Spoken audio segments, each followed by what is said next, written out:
Salut à tout le monde. Comme bien d'entre vous, j'ai attendu avec impatience le dénouement de la scène finale de la saison 6 de Walking Dead. J'ai pensé vous faire un top de 10 choses que les fans attendent de la saison 7. Il y a eu beaucoup d'événements perturbateurs au cours de la 6ème saison et les créateurs du show ont ouvert plusieurs routes vers lesquelles pourrait se diriger l'histoire.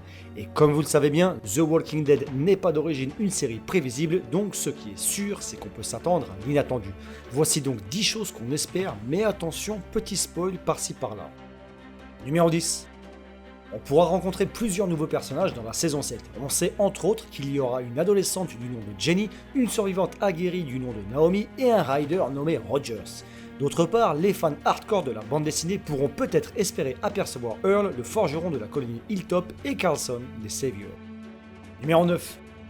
Hilltop jouera probablement un rôle majeur dans la nouvelle saison. On peut penser que Rick soit assez énervé du fait que Gregory n'ait pas été 100% franc en ce qui concernait la situation des Saviors, ce qui pourrait peut-être amener un conflit et une lutte au pouvoir de Hilltop.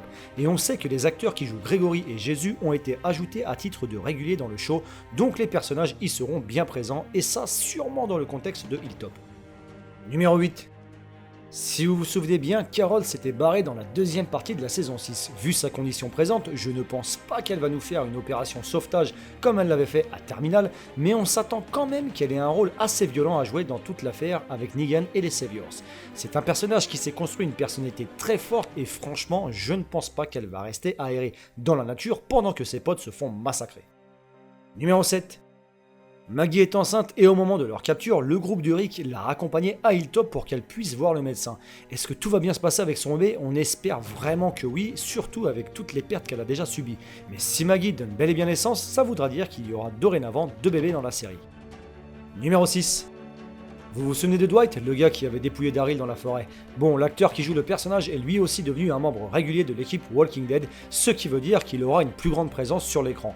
Pour le moment, il est avec les Saviors, mais dans le scénario de la bande dessinée, il finit par trahir Negan et se mettre du côté d'Alexandria. Mais ça franchement, vu ce qui s'est passé avant dans la série, ça reste à voir. Numéro 5. Si vous avez vu le trailer, vous vous êtes sûrement demandé qui est cet homme avec le tigre.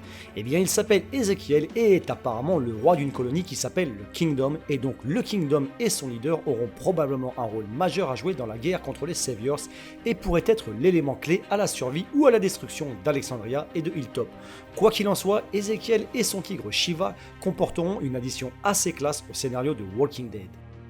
Numéro 4. Les Saviors, voilà le groupe qui fait beaucoup de bruit en ce moment et j'ai comme l'impression qu'il va être le point focal de la saison 7. Et à mon avis, Rick et sa bande auront beaucoup de mal à s'en débarrasser et Negan et ses hommes vont sûrement continuer à maltraiter Hilltop et Alexandria pour un bon bout de temps encore, je pense. Numéro 3. Negan, le psychopathe par excellence, est le premier vrai méchant depuis le gouverneur. On n'avait qu'entendu son nom jusqu'à son entrée spectaculaire à la fin de la saison 6, et je pense qu'on va se rapprocher beaucoup plus de son personnage au cours de la saison 7. Les créateurs nous parlent de faire un épisode entier sur son histoire personnelle, ce qui reste à voir, mais vu les habitudes du show, c'est très possible qu'on apprenne à connaître Negan de façon plus intime. Numéro 2. Vu ce qui vient de se passer dans le premier épisode, est-ce que Rick va réussir à garder son sang-froid? Ou est-ce qu'il va tout simplement péter les plombs sans réfléchir? On l'a vu un peu perdre la boule dans le passé, mais je pense que cette fois-ci les fans s'attendent à ce qu'il garde son calme et à ce qu'il nous planifie une vengeance digne de ce nom. Quoi qu'il en soit, Rick va nous faire une performance comme il sait si bien le faire quand il va s'en prendre à Negan et les autres, ça c'est sûr. Numéro 1. Comme dans toutes les autres saisons auparavant, on s'attend à un massacre incessant de zombies. On a jusqu'à présent vu plus d'1 millier de zombies se faire fracasser le crâne, décapités, écrasés par des voitures, fusillés, etc., etc. Et vu que cette violence gratuite est d'origine à la base du show, j'imagine que ce n'est pas prêt de changer. Voilà, c'est fini pour ces 10 choses qu'on s'attend à voir dans la nouvelle saison de Walking Dead. Alors si vous avez aimé la vidéo, n'oubliez pas de lâcher un petit like et de partager sur les réseaux sociaux. Et encore une fois, je vous invite à vous abonner à la chaîne si vous n'avez toujours pas fait. Allez, ciao!